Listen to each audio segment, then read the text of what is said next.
Testing of Fuji Differential Pressure Transmitter. The transmitter has been set to a calibration range of input signal from 0 to 1000 millibar.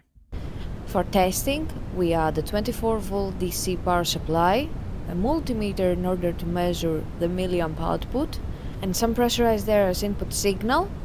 By manipulating the input signal, we see that the unit reacts accordingly, and at 0 millibar the output is 4 milliamp, and at 1000 millibar the output is 4 milliamp.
It is now clear that the differential pressure transmitter is working successfully and is ready to be delivered to the customer.